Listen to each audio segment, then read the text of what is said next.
So is anybody else wondering if there's gonna be a Wu-Tang Clan Kung Fu movie? It can't be just me, don't you lie, you know you wanna see that shit. What's going on, everybody? It's the Granddad of Granddad Woolly, and you are here again for another edition of Woolly Reviews Film Data Netflix Pick. Today we got a movie review today. We're going to be talking about a new movie that's a sequel to an old movie that came out a few years ago starring a nigga who was known for them beats and that Wu-Tang shit, but he's got some Kung Fu shit going, so we going to holler at it, talking about The Man with the Iron Fist 2. Now, The Man with the Iron Fist 2 stars the hip-hop producer and pioneer and founding member of the Wu-Tang Clan, the RZA. He's been doing movies and soundtracks for movies a long time, and he actually had his first main feature film, The Man with the Iron Fist 1, back in 2012, which was actually co-produced by Quentin Tarantino, I believe, and it had a whole bunch of star power in that shit. And even though the movie got semi-favorable reviews, I guess it made enough of an impression for RZA to want to make a second movie. So now here's the second movie. Shit went straight to DVD, Netflix, so I don't know about all that, but we gonna see what it is and if it's just as good or as worse or same as the first one. Let's talk about the shit. Now, the plot of The Man with the Iron Fist 2 is something that you wouldn't traditionally do in a sequel. First of all, none of the ties to the first movie are even there. There's no characters coming back. Actually, everything that's involved with the first movie is gone except for RZA. And his character, Thaddeus, or Blacksmith, has actually went on some journey to find inner peace after all the shit that happened in the first movie. So he goes to look for this temple, the Wuxi Temple, somewhere in China. And while he's going to look for the temple, he ends up getting jumped by some motherfuckers that were affiliated with the people in the first movie, and they went for revenge and almost near kill him. So it's from that point that the movie shifts over to a new main character by the name of Lee Kong, and he is a guy who lives in this small mining town in somewhere in China, and he's being oppressed, while him and his townspeople and the villagers or whoever lives there are being oppressed by somebody by the name of Master Ho and his Beetle clan, and they sort of make them work in this mine to dig for silver, and they actually are looking for something, but they don't tell them what they're looking for, so they make them think that they're just looking for silver. So they are being constantly oppressed, beaten, and just treated like shit the entire time, while Master Ho is just living the life and all the stuff, all the spoils off of what's going on from what these hardworking people are doing. Now, sometimes shit happens and accidents happen and people die because of Master Ho, and they have a tournament that lets people exact revenge if something happens or if they want to try to stop what, you know, Ho is doing. And most of the time, motherfuckers end up dead or near dead or they ass whooped. So it's at this point where shit gets a little too serious for Lee Kong because he tries to stay out of the trouble and out of the all the conflict that goes on within the town until the shit hits close to home with him and he can't just ignore it anymore. And it's at that point where Lee Kong starts to uprise and starts to become the leader for the townspeople. Now, around the same time that these events are happening, the RZA's character, Thaddeus, or Blacksmith, sort of drifts into the town, and he is found by the daughter of Lee Kong, and he's brought back to proper health, and he's, you know, pretty much saved. So from saving his life, Lee Kong wants the RZA, or Thaddeus, to make weapons for them and the townspeople to be able to defend against Master Ho, because they know the legend of the Man with the Iron Fist, and they know he's the nigga to go to when you're trying to make some weaponry to kill a nigga. But Blacksmith at this point of his life is into being peaceful, and he doesn't want to make those weapons, he doesn't want to kill people or have tools that kills people, but he gets convinced anyway at some point and ends up making mining tools that ends up being sort of weaponry on the low. But that's how he ends up being involved in the situation, and he ends up actually being more involved than he wants to be.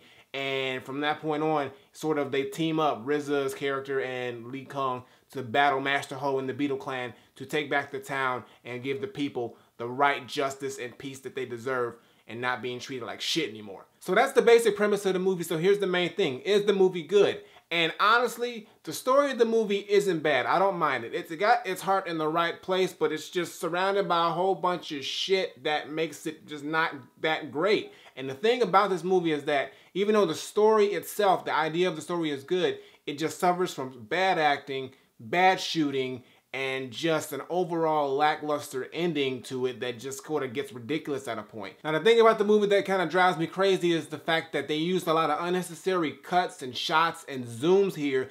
I know it's a Kung Fu movie, but they just do it at the most unnecessary times that kind of just makes it look ridiculous and just pointless. On top of that, the fighting scenes here are subpar. There are a couple good Kung Fu fighting scenes, but if you're going to do a Kung Fu movie, you got to make sure your fight scenes are on point. This ain't no fucking Iron Monkey right here. It's just not. but there are some sort of good kung fu scenes in here between like Lee Kung and Master Ho. Their fight scene was pretty good, but then there are scenes like with the RZA where he does his own stunts, and I commend him for that. But the beginning scene of the movie is just not that great on the fighting scene, and the very last fighting scene is just, it's just a lot of flaws and ridiculousness to it that I just can't just co-sign. But they try their best on here, and there are some redeemable parts of the movie as far as the fighting scenes, just not that much.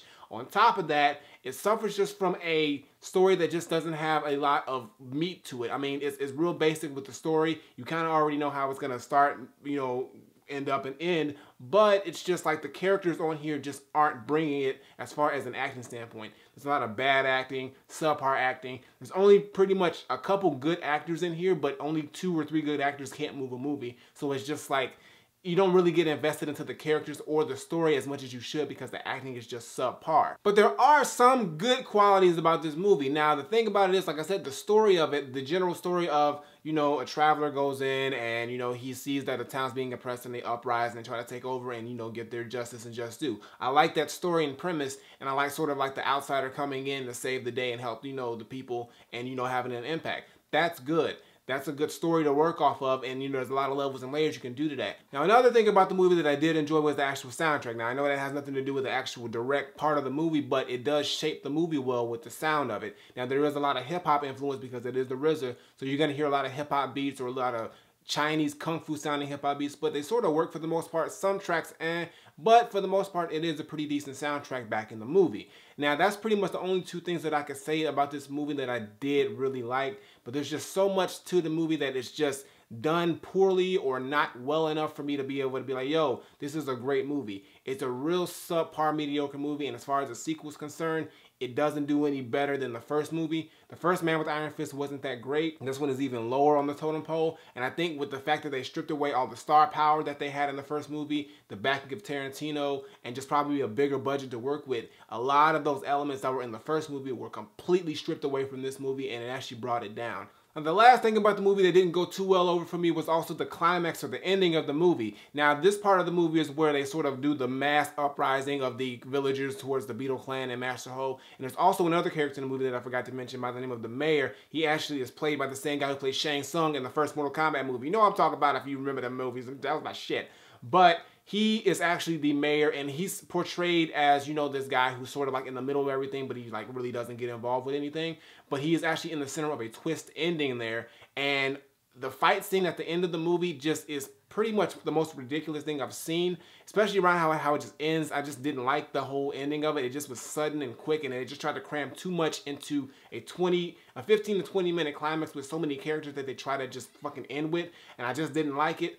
It was just not good, but for the most part, they tried their best, I say, but it's just a lot of flaws shooting-wise and just timing-wise and everything like that that just made the climax a little bit for me. But other than that, the movie, for the most part, has a lot of negatives, but it has a couple good positives, and I was, for the most part, entertained. I didn't get bored with the movie. I didn't get, like, mad watching the movie. It was just a lot of things that just didn't make the movie as good as it should have been.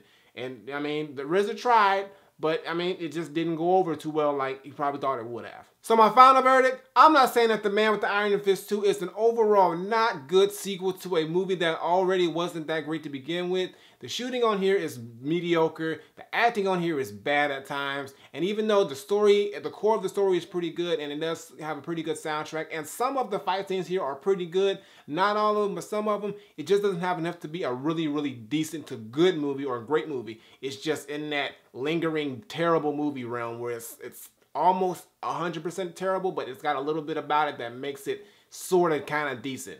But for the most part, it's like, I'll say a one watcher. I'm not going to watch the movie again. I don't think the RZA should do any more movies with The Man with Iron Fist. I don't think, you know, unless he gets a bigger, you know, backing and script and production for it, which I doubt he is. But for the most part, this movie is just a flop for me, but it does have some good qualities. So for me, I have to say that The Man with the Iron Fist 2 doesn't make a not Granddad approve, but it fucking barely, like clenching on its fucking fingertips on the cliff of just barely Granddad recommended. So it's on Netflix now. You can watch the movie and it's on DVD. Check it out, but I'm telling you, don't expect much, but you will get some decent kung fu scenes, and the music is pretty good. And the story you can appreciate the story, but everything else around that shit is just either subpar to bad.